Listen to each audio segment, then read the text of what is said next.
The interesting thing about the Jewish pirates of the Caribbean and how my interest in it came about, and I said this earlier, was because of Hadassah magazine. Many of you here get Hadassah magazine, right, ladies? Right? And are members, keepers of the gate, whatever you want.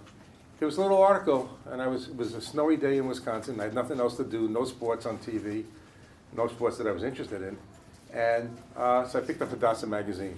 And there was this little blurb about Jewish pirates of the Caribbean. And I said, you got to be kidding me. This has to be a joke. So I started to read the article, and it was an excerpt from a book written by a gentleman.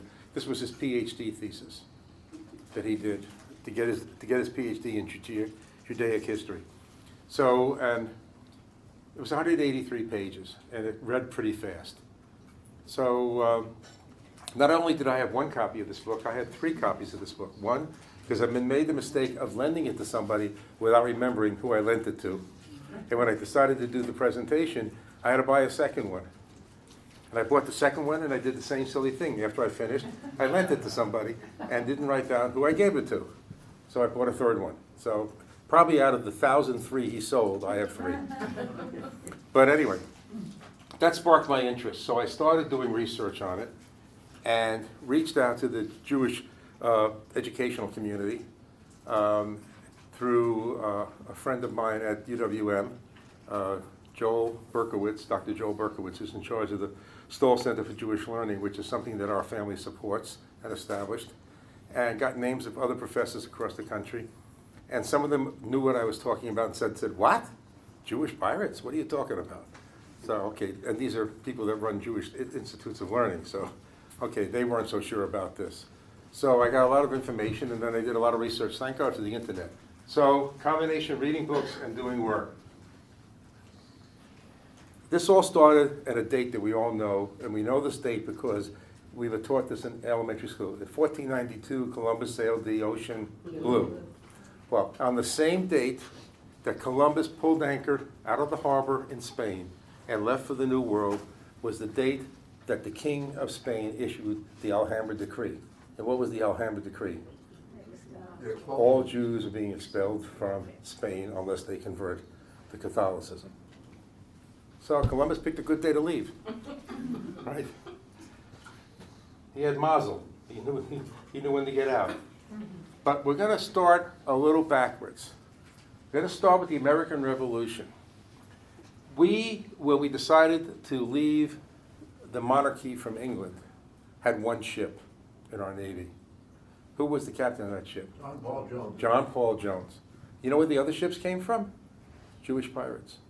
They were privateers. They had matured from being pirates to business people.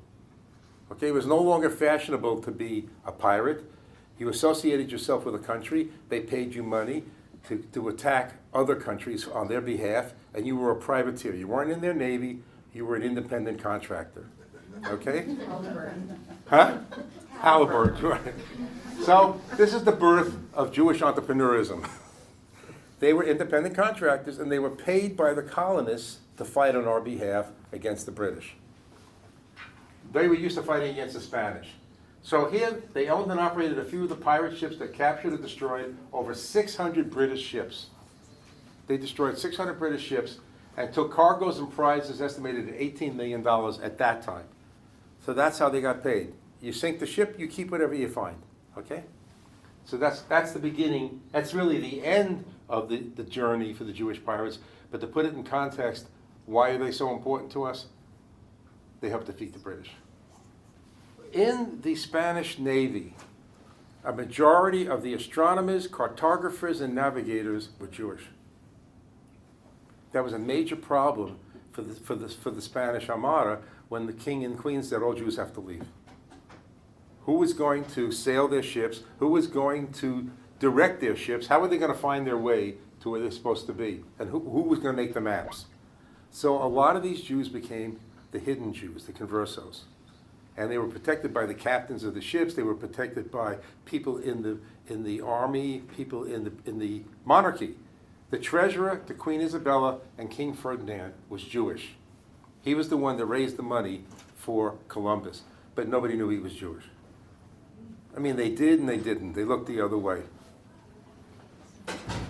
We have a family in Milwaukee whose last name is Watchmaker. They were in charge of keeping time in Spain. Watchmaker. So that's one of the few names that really made it the way it was supposed to make it across the ocean. So Abraham Zacuto was the Jewish astronomer from which all the charts and maps were made. So herein lies the problem. Columbus, on Tu B'Shvat in 1492, he's supported by Louis Santagal, the royal treasurer. He was a secret Jew, as I said, and aware that the Jews were being expelled from Spain. He and other secret Jews hoped that Columbus' voyage would provide an answer to the problem. What do you think the answer was going to be?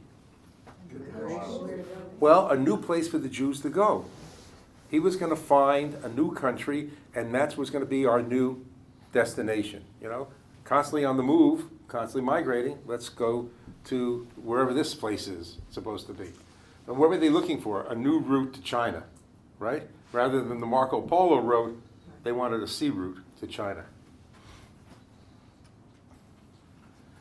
Columbus insisted to the king and queen that he would sail with the right to rule any new lands he discovered.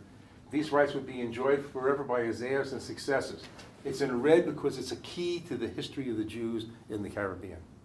Because as you go down the line, you'll see that the island of Jamaica was deeded to Columbus.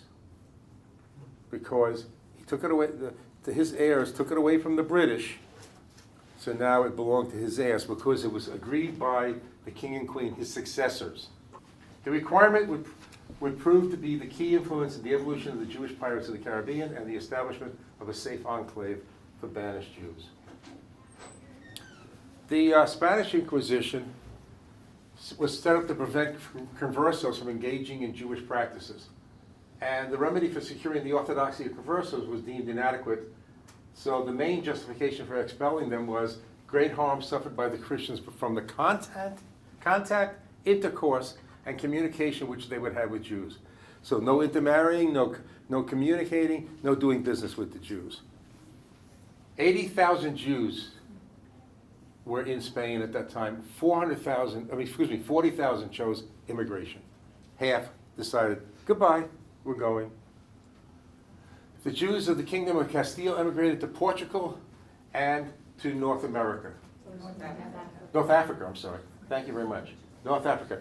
I was already in another thought. Why is there a Portuguese synagogue in the Netherlands, Denmark, the whole area? Do you know why? Yeah. Why? Because the Jews who were kicked out of Portugal because the king of Portugal wanted to marry the daughter of Queen Isabella. And he had to take the Inquisition along with that. Take the Inquisition along with them. They migrated to Amsterdam because the king there was very happy to take them in because they represented a new amount of commerce for the Dutch. The Portuguese synagogue still exists Yeah, I know, in we were Amsterdam. there. Right. And it's still lit by candles. Yes. Right. Built by the shipwrights, beautiful wood, it's a great place to visit. Now you say Amsterdam, okay? Gonna give you a little preview of what's ahead. Yeah. New Amsterdam. Where was New Amsterdam? New York. New York. When Peter Stuyvesant didn't want to let the Jews in, a letter went back to Amsterdam to the company that was financing it, East India company which was owned by Jews, and they sent them a letter and said, Peter, let them in. And that's how the first Jews got into New York. Okay, according to Henry Kamen, the Jews of the Kingdom of Aragon went to adjacent Christian lands, mainly to Italy, rather than to Muslim lands, as is often assumed. But many of these Jews joined, and you'll see the Barbary pirates from the Barbary coast. The ones that were in the Navy, the Spanish Navy, they went and joined the pirates. So the age of exploration was enabled by crucial navigation advances developed by Jewish Moroccan cartography school as well as Abraham Zacuto. He was the royal astronomer and historian for Portugal until he fled. Vasco da Gama even lent his name to the Jewish pilot Gaspar da Gama. What was a pilot when it came to ships? Getting in and out of the harbor. Exactly. Their job was to meet the ships out at the sea and bring them into the harbors because of the cross currents and because of the different depths. So they were called pilots at that time. So that's the original term, pilot. Jews also worked as ship navigators, Their knowledge and skills were contributing factors to the development of Jewish piracy of that age. Now, the Sephardic or Anusian descendants of Spanish Jews gradually migrated through Europe and North Africa, and they established communities in many cities. They also went to New Spain, the Ottoman Empire, North America, the American Southwest, which we just discussed earlier, and Central and South America. But as we discussed earlier, when they went to South America, the Inquisition followed them. Because what was Spain trying to do? Colonize South America. So the Jews that were already there got chased out up the coast and ended up in northern New Mexico, severely northern New Mexico, which today is known as New Mexico and Arizona. So when at the end of the American War with Spain, with Mexico, when they ceded those lands, the Jews were already there. And that's how the first Jews were there in the 1600s. Then in the 1800s became part of the United States of America. Iberian Jews were involved in financial banking of the Spanish attacking privateers. See, the whole thing here was that they wanted to get back at Spain for the Inquisition and for the expulsion, so they paired up with somebody who was fighting Spain, and that was the Barbary pirates were looting the Spanish ships. And at one time in the future, you'll see that, do you remember the Armada was sunk by the British Navy? It was a Jewish spy who tipped off the British that the Armada was coming because they hated Spain so much. And then the British were ready for them. And because of that, the British let the Jews back into England because the Jews had been expelled from England in the 1100s. We're constantly on the move. Just have your bag ready. Yes, ma'am, Barbara. In the Jewish Museum in London, they actually have like a board, and they have the lights showing by year, the Jews in for need, and then the Jews out when they weren't needed. And it's a very interesting way to see how the Jews migrated in and out of London based on need by life. It's neat. It's a very interesting museum. Excuse me, what museum is it? The Jewish Museum in London. Let me take you to Rosh Hashanah and Yom Kippur when we sit in the synagogue and pray and read the book. I read the footnotes. I don't know if you read the footnotes about the different rabbis and where the prayers came from. And one of them is from England in the 1100s. When he was being put to death, he developed this prayer. So we were constantly being persecuted, whether it be in England, Spain, any place. The pirates attacked the Catholic Empire shipping as both Barbary corsairs. Now, the word corsair is a type of ship, and you'll see a picture of it coming up later. Barbary corsairs from their refuge in the Ottoman dominions, as well as privateers bearing letters of marque from Spanish rivals such as the United Netherlands. Letters of marque are permission that we are fighting on behalf of this country and we can sink your ship. We're not criminals. We're paid criminals. Okay, a privateer was a fast and fore and aft rigged vessel, heavily armed and heavily crewed. So the corsair is a ship and a privateer is a ship. But these names over the years became names of people rather than of ships. So they were working for other countries. But they get to keep part of the money they stole. And part goes to the French government, part went to the English government, whoever they worked for.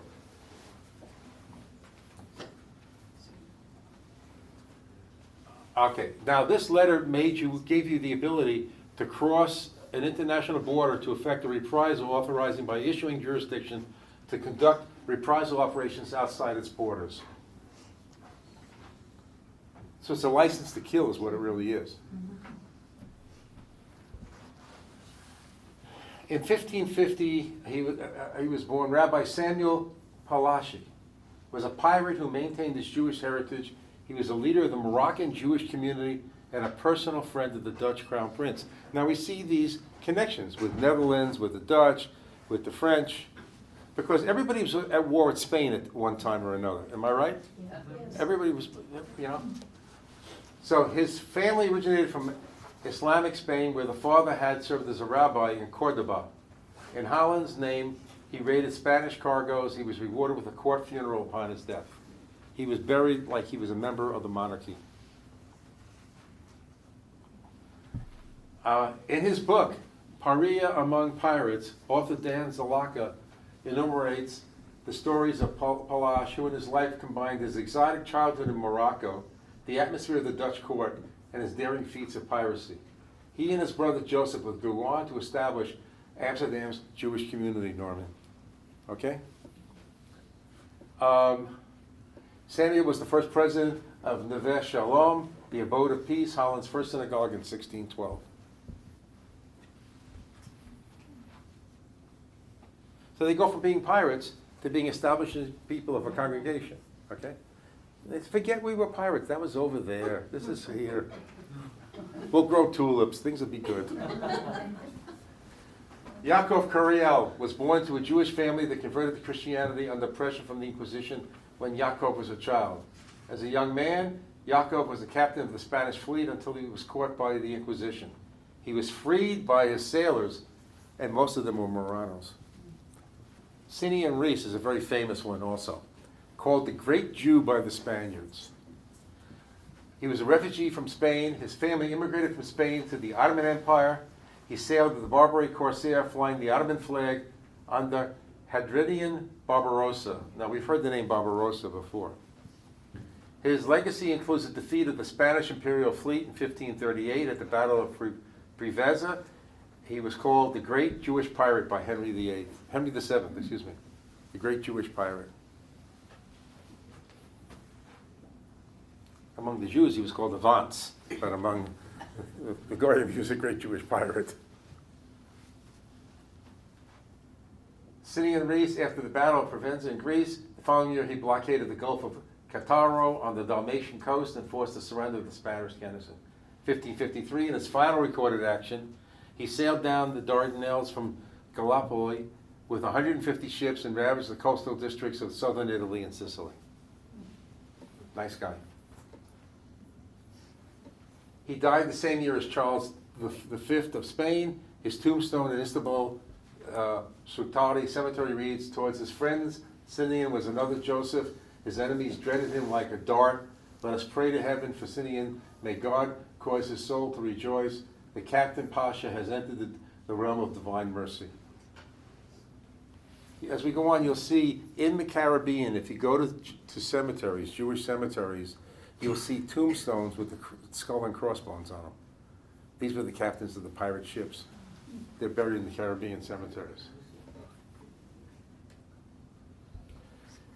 Moses Cohen Henriquez, also known as Antonio Valles Henriquez, was the captain of the Amsterdam. Moses helped execute one of the world's largest sieges of treasure against Spain. In 1628, Enrique set sail with Admiral Piet Hein of the Dutch West India Company. So there's a connection again with the Dutch West Indian Company. These other countries were not so nice. They wanted what was in South America, what was in Mexico, what was in the West Indies, the Caribbean. So they knew Spain wanted it too. So they wanted to do anything they could to block Spain from getting it. And the Dutch were not known for having a big navy. So they hired a navy. They hired the Jewish pirates. Together, they boarded ships off Cuba and seized staggering amounts of gold, pearls, rubies, and silver from the shipments bound for the New World. The shipment would have been worth $1 billion today.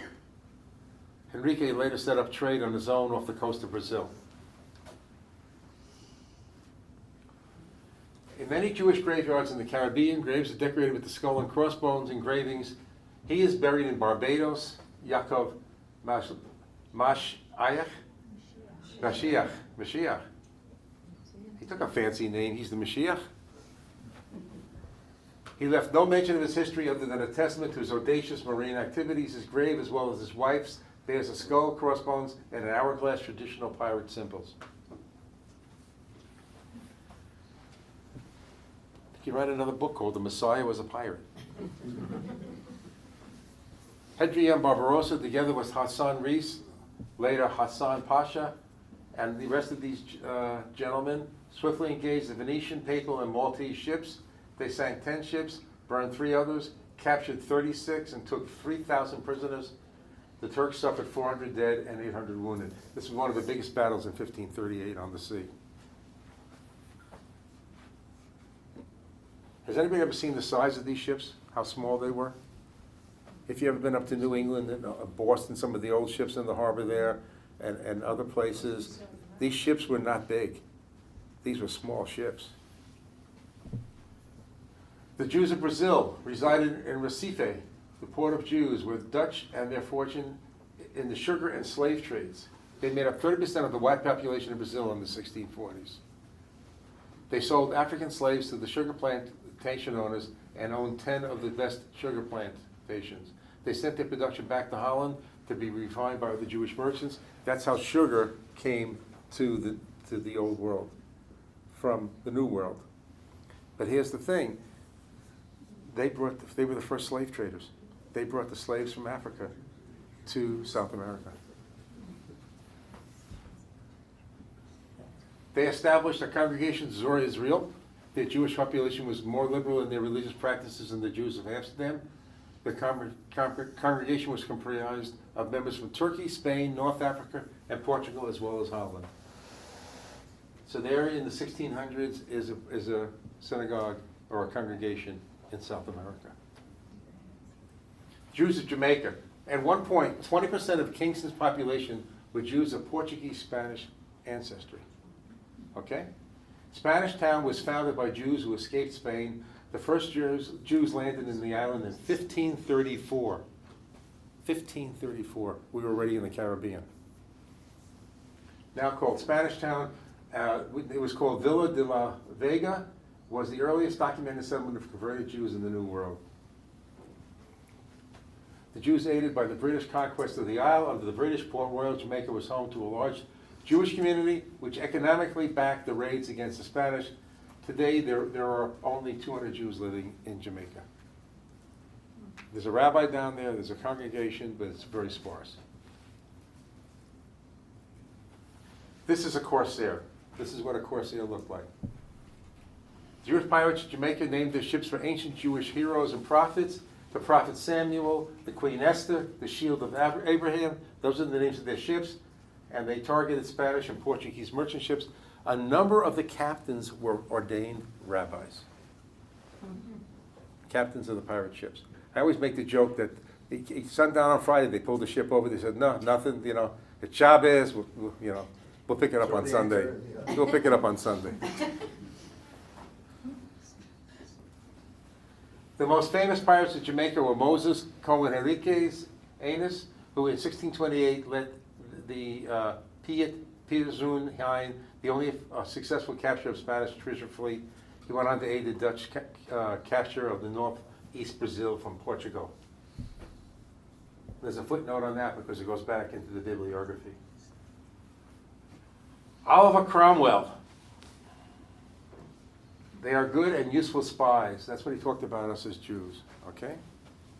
Of the Jews who advised him of the conquest of Jamaica, Jews from all over the New World shed their Converso cloaks and moved to Jamaica. The community soon included ship owners from Mexico, Brazil, traders from Peru and Colombia, and ship captains and pilots from Nevis and the Barbados. Together, their knowledge of the New World trade was unsurpassed. So what the British inherited here from the Jews was unbelievable maps and charts of the entire Caribbean and the South American coast, which nobody else had. In 1660, they become Jews were the principal haven in the New World in Jamaica. Situated in the middle of the shipping lanes, it was an ideal base from which to strike Spanish shipping and engage in contraband trade with the main. Jamaican Jews were major players in both activities. So we played it on the good side and on the bad side. The first Jews reached New Amsterdam in 1654, and I said they were not welcomed by Peter Stuyvesant. And by the way, one of the best high schools in New York City is Stuyvesant High School, and a majority of the students when I was going to high school were Jewish in that school. So they got Peter Stuyvesant back. He called us a deceitful race and asked them to leave in a friendly way. But in 1655, the States General of Holland suggested to Stuyvesant that he adopt a go-easy policy in regards to the Jews. Yeah, because they were financing New Amsterdam. You know how big New York was at that time? The lower half of Manhattan Island, where Wall Street is, that was New York. Why is it called Wall Street? There was a huge wall built out of trees to keep the Indians out. Everything else below that was New Amsterdam. There was no Queens, there was no Brooklyn, there was no Bronx. There was no Staten Island, it was the borough of Richmond. That was New Amsterdam, the entire city. And there's a Dutch church that's there that has a cemetery that has tombstones that go back into the early 1600s. That's product of the New York public schools. We had to learn that. Where did they come from? Well, The Jews, you said the Jews arrived in New York. Where did they come from? they came from Jamaica. They came from Port Royal. They were fleeing the Spaniards going up the coast of South America with the Inquisition still alive in the 1600s. They were still burning Jews. They were still killing Jews. So they were getting on any kind of a ship so they could get to New York or get to, with any wealth, to Jamaica, and then from Jamaica to New York. And Peter Stuyvesant, Peter Stuyvesant said, no, we're not going to let you in. And then he was told, let my people go.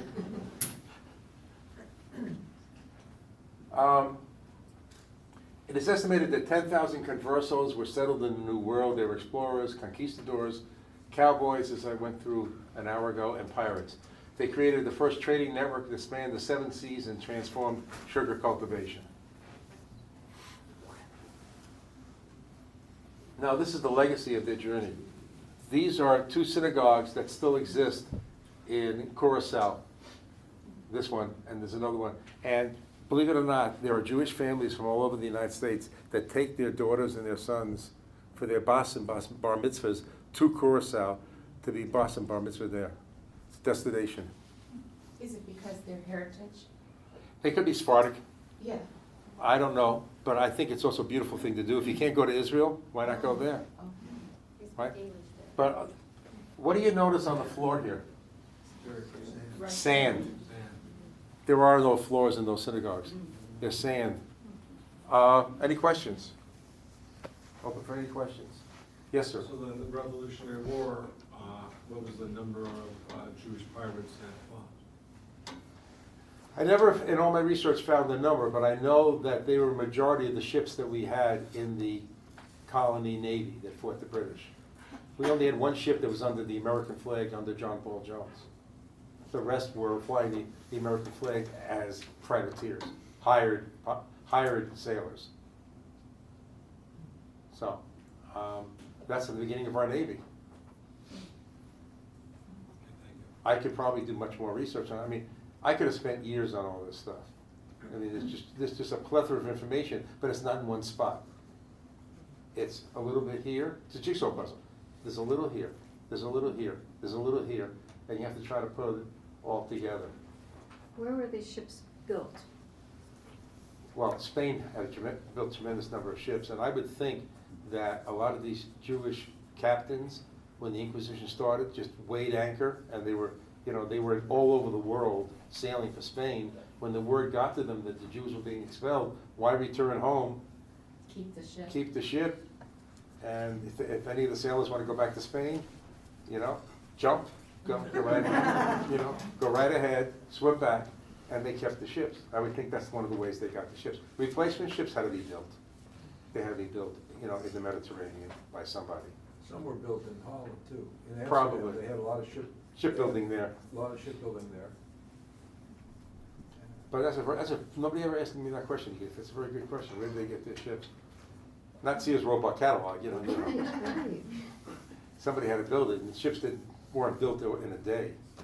But they probably captured a lot of Spanish ships, and then just changed the flag.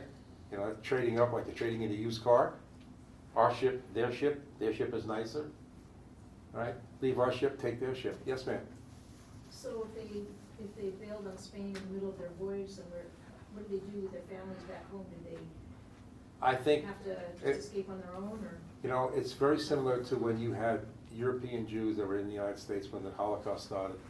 Some of them tried to go back and get their family. Other ones, tried to get their family out in direct ways. But in many cases, they never got back.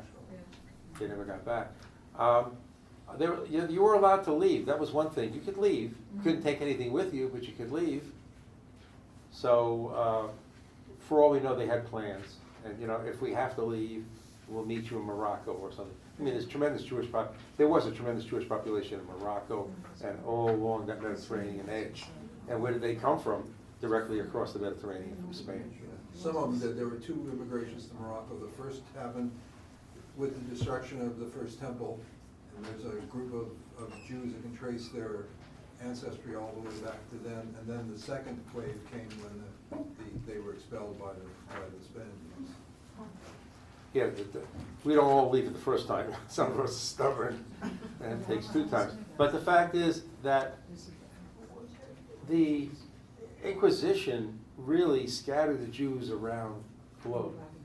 They were centered in Spain, they were centered in other areas in Europe, and when they pushed them all out, they had to find new places to go. So in actuality, it's almost like the wind picking up seeds from a tree and blowing it around the country. They started Jewish settlements all over the world by doing that. Thank you. Thank you very much. My pleasure.